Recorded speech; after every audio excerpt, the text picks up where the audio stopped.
कहानी की शुरुआत में हमें दो भाइयों को दिखाया जाता है, जिनमें से बड़े भाई का नाम नीथन और छोटे भाई के नाम सैम था। ये दोनों भाई चोरी छुपे एक म्यूजियम में जाते हैं और वहां जाकर एक मैप चुराने की कोशिश करते हैं। यहाँ बड़ा भाई नीथन अपने छोटे भाई सम से कहता है, यह मैप बहुत ज्यादा कीमती है और यह मैप एक बहुत बड़े खजाना का रास्ता दिखाता है।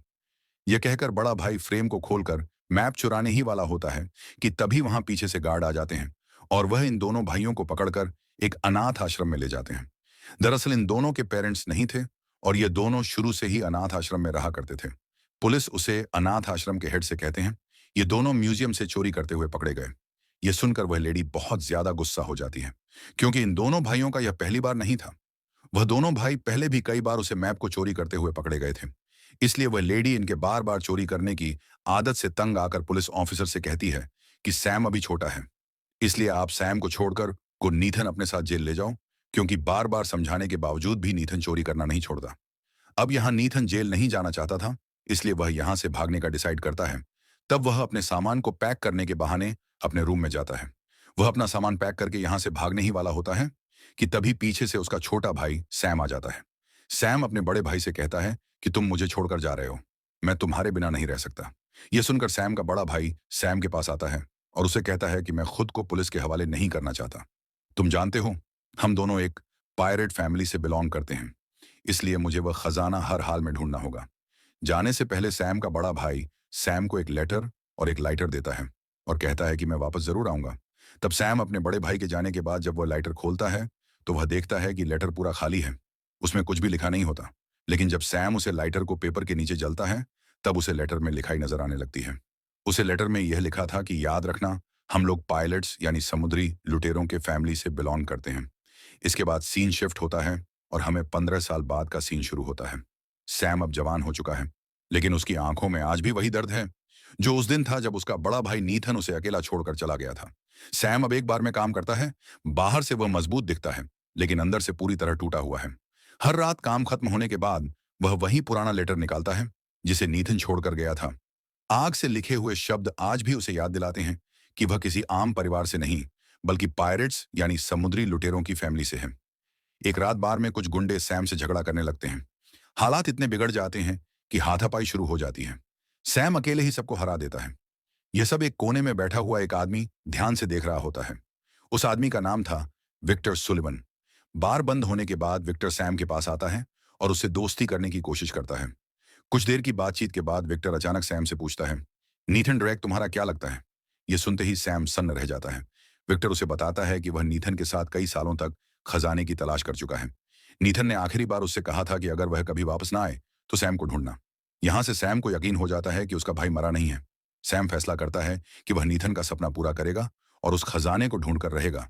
इसके बाद कहानी में एंट्री होती है एलेना की। एलेना एक खोजी पत्रकार है जो पुराने पायरेट्स और गुमशुदा खजानों पर रिसर्च कर रही होती है। उसे एक पुराने चर्च में ऐसा सुराग मिलता है जो सीधे उसी खजाने की ओर इशारा करता है। जब सैम और विक्टर वहां पहुंचते हैं तो पहले एलेना उनसे भिड़ जाती है। तीनों में बहस होती है, लेकिन बाद में मजबूरी में उन्हें साथ काम करना पड़ता है। एलेना बताती है कि इस खजाने के पीछे कई लोग अपनी जान गंवा चुके हैं और सरकार भी इस पर नजर रखे हुए है। इसी बीच कहानी में एंट्री होती है सबसे खतरनाक विलन की। रोमन क्रॉस रोमन एक इंटरनेशनल स्मगलर है जो ऐतिहासिक खजानों को गैरकानूनी तरीके से बेचता है। उसे पता चल जाता है कि सैम के पास वही मैप है जो खजाने तक ले जाता है। रोमन अपने आदमियों को सैम के पीछे लगा देता है। एक जबरदस्त एक्शन सीन में सैम, विक्टर और एलेना किसी तरह उसकी गैंग से बचकर निकलते हैं। अब कहानी में एंट्री होती है फ्रीजर की। फ्रीजर कभी सैम की मदद करती है तो कभी रोमन के साथ दिखाई देती है। कोई नहीं समझ पाता कि वह दोस्त है या दुश्मन। फ्रीजर सैम को बताती है कि नीथन ने खजाने से पहले कुछ ऐसा देखा था जिसकी वजह से उसने खुद को कुर्बान कर दिया। कहानी आगे बढ़ती है और सैम को हर जगह अपने भाई के छोड़े हुए निशान मिलते हैं। पुरानी डायरी, जले हुए मैप के टुकड़े और वही पायरेट्स का निशान। एक जगह सैम को पता चलता है कि नीथन ने जानबूझकर खुद को पुलिस के हवाले कर दिया था ताकि सैम इस खतरनाक दुनिया से दूर रहे। यह जानकर सैम टूट जाता है, लेकिन वह पीछे हटने के बजाय और मजबूत हो जाता है।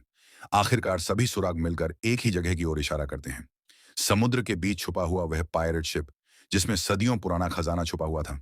अब सभी लोग उस जगह की ओर बढ़ते हैं, बिना यह जाने कि आगे उनका इंतजार क्या कर रहा है। यहीं से कहानी अपने अंतिम मोड़ की ओर बढ़ती है। वो शिप जिसे पिछले कई महीनों से वह दोनों ढूंढ रहे थे, वो अपनी आंखों के सामने पानी में डूब रहा है और वह लोग कुछ भी नहीं कर पाते। कुछ देर बाद वहां पुलिस आ जाती है और वह दोनों समझ जाते हैं कि वह सारा सोना अब गवर्नमेंट का हो चुका है। यहाँ विक्टर अपने हाथ से इतना बड़ा खजाना खोकर छोटा सा मायूस हो जाता है। तब सैम उससे कहता है कि दुखी मत हो, और फिर सैम एक एक करके अपनी जेब से गोल्ड की स्लेट्स निकलने लगता है। ये देखकर विक्टर बहुत ज्यादा खुश हो जाता है और वह दोनों खुशी खुशी जाने लगते हैं। मूवी के एंड में हम देखते हैं कि एक मोटरबोट से विक्टर और सैम का कोई पीछा कर रहा है, जो कि कोई और नहीं बल्कि फ्रीजर ही थी, जिसे सैम ने बेवकूफ बना दिया था। इसके बाद हमें एक जेल दिखाई जाती है, जहां हम देखते हैं कि सैम का बड़ा भाई मरा नहीं था, वह अभी भी जिंदा है और वह एक जेल में है। इसी के साथ यह कहानी खत्म हो जाती है। अगर आपको यह कहानी अच्छी लगी हो तो वीडियो को लाइक करके चैनल को सब्सक्राइब करें और कमेंट में यह जरूर बताएं कि यह कहानी आपको कैसी लगी।